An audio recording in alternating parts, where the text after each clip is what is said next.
Hi, I'm Amy. It was the kind of weekend I had been looking forward to for ages. My soon-to-be in-laws had invited everyone to their sprawling countryside home for a relaxed family gathering. The towering oak tree in the yard, the fresh scent of country air, and the creaky wooden floors, echoing with decades of family memories, made it the perfect setting. I stood in the main hall, sunlight filtering through the dusty windows, while my friend Lisa admired my engagement ring. Her eyes widened. "Oh, Amy, it's stunning. Jack did an amazing job picking this out." I laughed, warmth spreading through my chest. He really did. I can't wait to start this new chapter with him. Jenna, another college friend, joined us with a glass of champagne in hand. "So have you decided on the wedding dress yet?" Before I could respond, Lisa squealed, "She has." "Jenna, wait until you see it. It's breathtaking." Their excitement was contagious, and after some more laughter and wedding talk, I excused myself to grab some refreshments from the kitchen. As I approached, voices drifted towards me, familiar ones. Clara and Beth, my soon-to-be mother-in-law and sister-in-law, were deep in conversation. I almost called out to them, but something in their tone made me pause. "She's absolutely not right for our family," Beth hissed. "I still don't understand what Jack sees in her." Clara sighed deeply. "I know, darling, but what can we do? The wedding is so soon. We can't let it happen." My heart dropped. They were talking about me. I leaned closer, holding my breath. "I've heard of Emma. She's beautiful, rich, and a much better match for Jack," Clara said. I felt a wave of nausea wash over me. Beth's voice was low and cruel. "Maybe we can spill red wine on her dress." Classic move. Clara chuckled darkly. "No, darling, we need something better. What if we tamper with the wedding cake? Add a little surprise to ruin the day." The cold calculation in their voices sent a chill down my spine. I gripped the doorframe, trying to steady my breathing. And during the ceremony, Clara continued, "Perhaps I could have a word with Mrs. Patterson. She loves gossip. If we hint at some scandal in Amy's past, she'll create quite the scene." Their laughter echoed through the kitchen, a twisted, venomous sound. My heart raced. How could they be so cruel? Why were they so determined to ruin what should be the happiest day of my life? I quietly retreated and returned to Lisa and Jenna. They immediately noticed something was wrong. "Amy, what happened?" Lisa asked, concern in her eyes. Taking a deep breath, I told them what I had overheard. Their faces mirrored my shock. "Those witches," Jenna gasped. "How could they?" Lisa gripped my hand. "We won't let them get away with this, Amy." A wave of determination surged through me. "I know, we'll come up with a plan. They think I'm an easy target, but they're in for a surprise." Our conversation carried on late into the night. Though anxiety lingered, one thing was clear. I wasn't alone. No matter what Clara and Beth had in store, I had my friends by my side, ready to face whatever was coming. Later, in the comfort of my childhood home, I tried to shake off the venom of Clara and Beth's plot. The evening sun cast a golden glow over the living room as I shared everything with my best friends, Sasha and Mia. "I just can't believe it," I said, my voice trembling. "Not from them." "You're telling us Clara and Beth are plotting to ruin your wedding?" Mia's face was etched with disgust. Sasha slammed her mug onto the table. "Those snakes. Who do they think they are?" "I don't know what to do," I admitted, the weight of their betrayal crushing me. "It's my wedding, and they're trying to destroy it." Mia took my hand, her eyes fierce. "We're going to make sure they don't get their way. We've got your back always." We spent hours in that room. Sasha, always the planner, had her notebook open. "All right, Amy, we need a game plan. If Clara and Beth are going to pull something at the wedding, we need eyes on them." Mia chimed in, "How about we take shifts? One of us can always be around them, making sure they don't cause any mischief." "Good idea," Sasha nodded. "But it's not just during the wedding. We need to be careful before it too. We can't let them ruin the dress or the cake." The next morning, over brunch at our favorite coffee shop, I filled Jack in. His expression shifted from confusion to disbelief. "My mother and sister? Really, Amy? Are you sure?" "Believe me, I wish I wasn't. I overheard them at the house," I explained. Jack took a moment, processing. "Okay, I trust you. I'll keep an eye on them too, but you're certain they're planning something?" "I'm certain. Mia and Sasha are helping as well." He sighed, running a hand through his hair. This is overwhelming, but we'll get through it. Together. Later that evening, at Mia's apartment, the three of us were in full-on research mode. Papers were scattered across the coffee table under the dim light of Mia's lamp. From articles about common wedding sabotages to details about Clara and Beth's social media activities, we weren't leaving any stone unturned. Suddenly, Sasha had an idea. What if we gather some evidence against them, like a recording or something? It could come in handy. Mia nodded. It'll be tricky, but it's worth it. We just need to catch one of their plotting sessions on tape. Armed with a tiny voice recorder, I returned to Clara and Beth's house under the guise of a casual visit. With Mia and Sasha coaching me, I discreetly planted the device in a spot where it was likely to capture their conversations.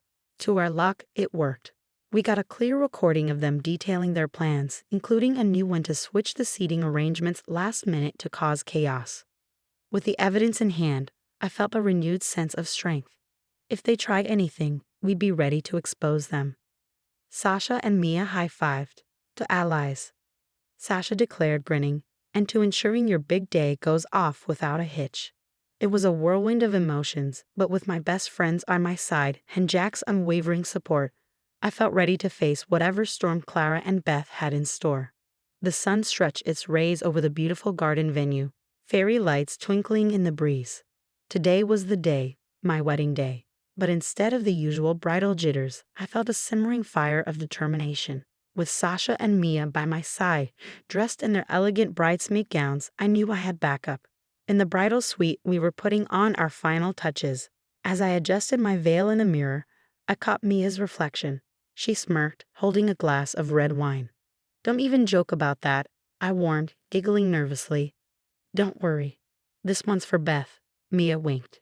Moments later, as we stepped outside, I saw Beth approaching, a not-so-innocent smile plastered on her face and a glass of red wine clutched just a little too tightly in her hand. Congrats, Amy, she said, her voice dripping with fake sweetness. As she walked past, her arm swung a bit too close to my pristine white dress, wine threatening to spill. But Mia was quicker. She accidentally bumped into Beth, causing her to spill the drink all over her own dress instead. Oh my, so clumsy of me, Mia said, her voice the perfect blend of mock apology and mischief. Beth's face turned red, redder than the wine now staining her gown. Mia, watch where you're going. Mia shot her a sly smile. Oops. While I tried to hold back my laughter, Sasha whispered, round one to us. However, I knew the battle was far from over. Clara, elegantly dressed, was moving among the guests, her voice a soft murmur. I could see some guests looking at me with mixed expressions, and I knew she was spreading one of her lies. My Aunt Lisa approached, concern etched on her face. Is it true what Clara's saying about you? I took a deep breath, ready to clear up whatever rumors Clara was spreading, but Sasha jumped in before I could respond. Don't believe a word, Aunt Lisa. Clara has been cooking up stories all day. It's all rubbish. Aunt Lisa nodded, her expression easing. I thought as much. She seemed a bit too eager to spill the beans. With Sasha briefing a few other key family members, the rumors were quickly squashed and the focus shifted back to the joyous occasion. The ceremony was like a dream.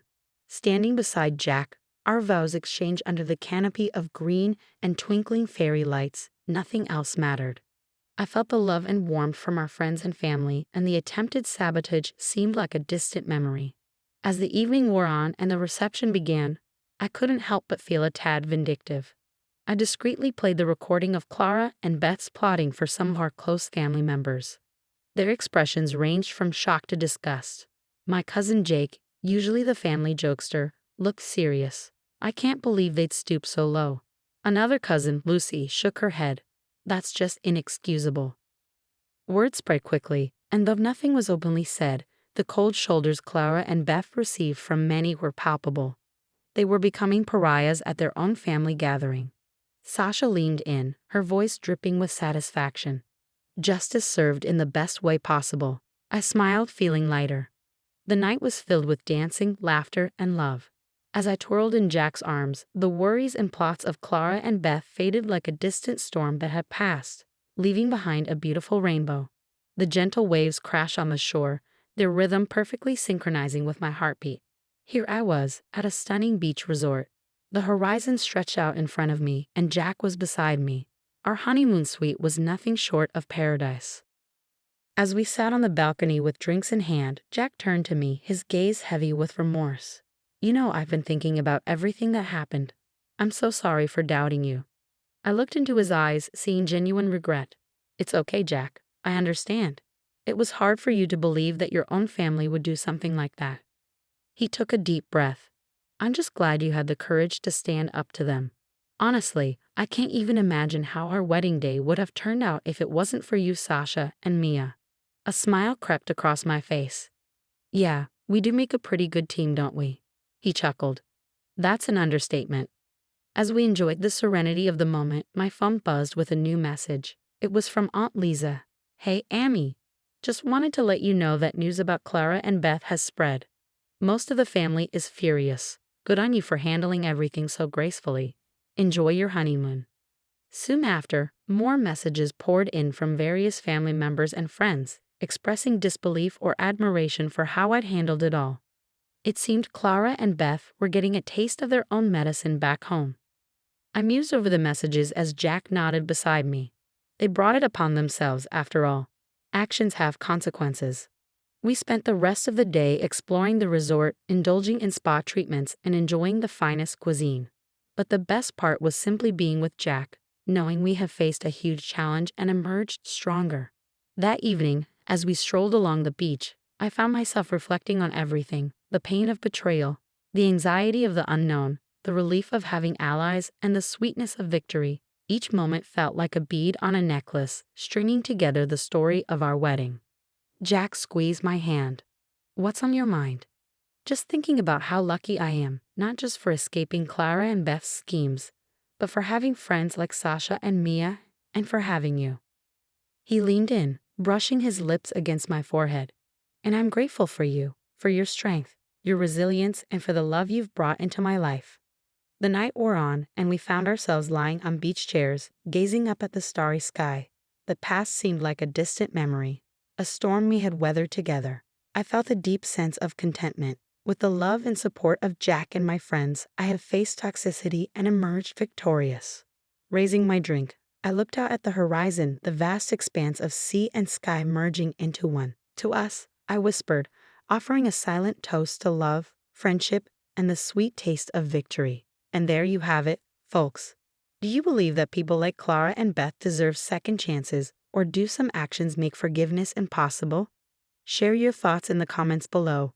If you enjoyed this story, please give it a thumbs up and consider subscribing to our channel for more tales like this. Your support means the world.